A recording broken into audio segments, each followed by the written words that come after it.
Which country do you think has the honor to say that they experienced the greatest hyperinflation in history? Germany, Venezuela, Yugoslavia, or Zimbabwe? As you can see from the title, it is actually Hungary that wins the award. In July 1946, inflation in Hungary peaked at a staggering 41.9 quadrillion %. And the Hungarian government issued its 100 quintillion pango note that became the highest denominated piece of currency that has ever been circulated. Although, the Hungarian government has actually printed its 1 sextillion banknote that was never circulated.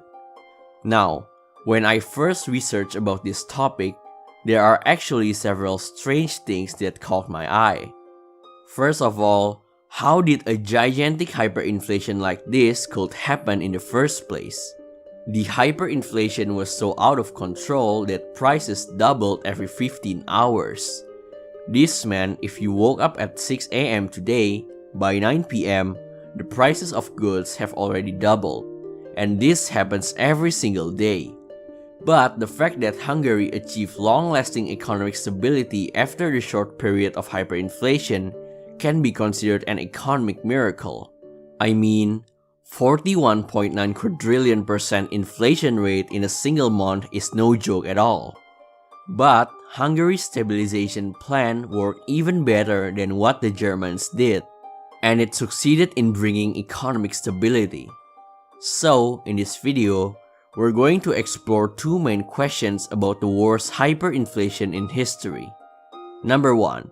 How did the hyperinflation in Hungary happen in the first place?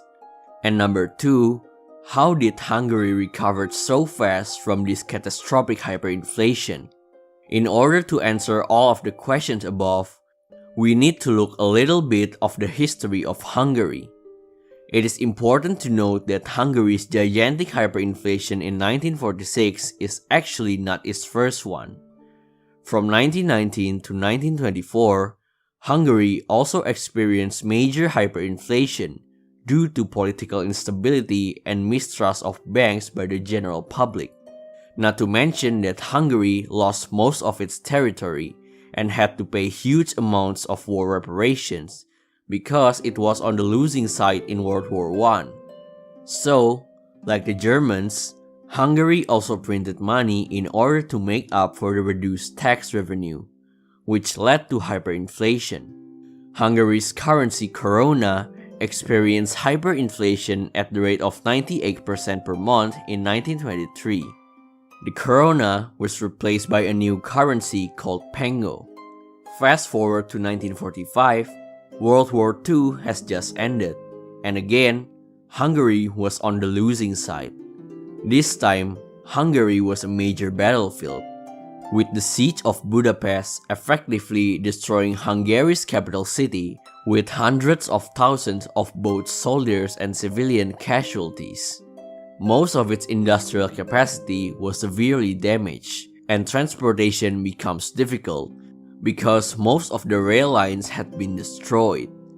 After the war, prices were already increasing because of the shortage of goods caused by most factories destroyed.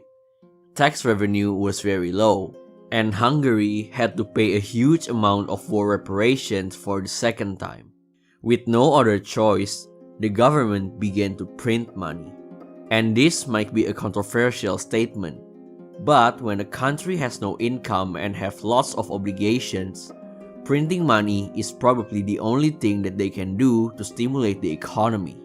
The Hungarian government lent money at low rates to banks that then loaned the money to businesses. The government employs more people, loans are readily available for customers, and the government gives money to its citizens. But as we all know, this will be the start of the greatest hyperinflation in history.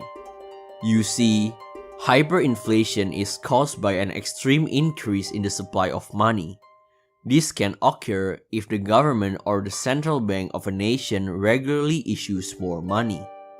There are a lot of reasons why a central bank would want to do this, but in Hungary's case, it is because they had to pay a huge amount of war reparations, mostly to the Soviets.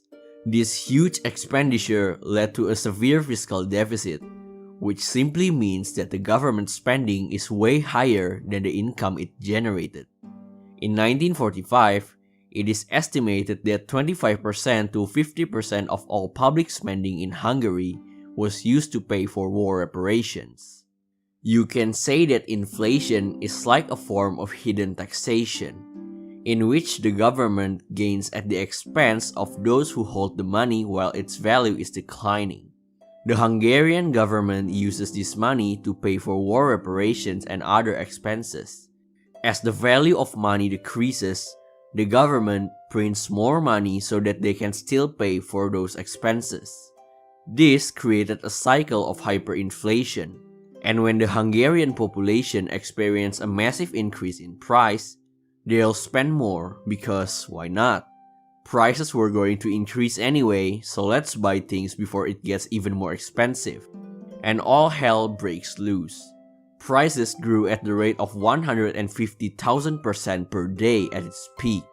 Trust in the Hungarian pengo completely evaporated as people started bartering or even relying on the black market to buy their daily necessities. The government stopped collecting taxes altogether, because by the time that money arrived at the government office, prices have already risen to the point that the taxes collected became useless. The country plunged into poverty as prices increased at a staggering rate. The country eventually added lots of zeros to its currency, with the 100 quintillion banknote as the most extreme of all. This all happened between early 1945 to 1946. In August 1946, a stabilization plan was created by the Marxist economist Eugene Varga, backed by the Communist Party. First of all, a new currency called the forint was established, a currency that Hungarians still use today. The government also implemented tax reforms and renegotiated its war payments to the Soviet Union, which agreed to extend the amount of time needed to pay the war reparations. Hungary also seeks external help, with the UN sending regular food supplies to the Hungarian citizen. You see, the Hungarians learned from the Germans.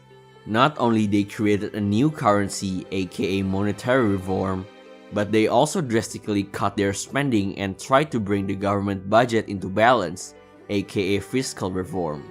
This restored the public trust in the government and hyperinflation rapidly stopped. From August to December 1946, inflation rose by 6%, a huge contrast compared to the 41.9 quadrillion% in a month. And that was the end of the greatest hyperinflation in history. So, with that said, if you enjoyed this video, please hit the like button and subscribe. Thank you for watching and see you next time.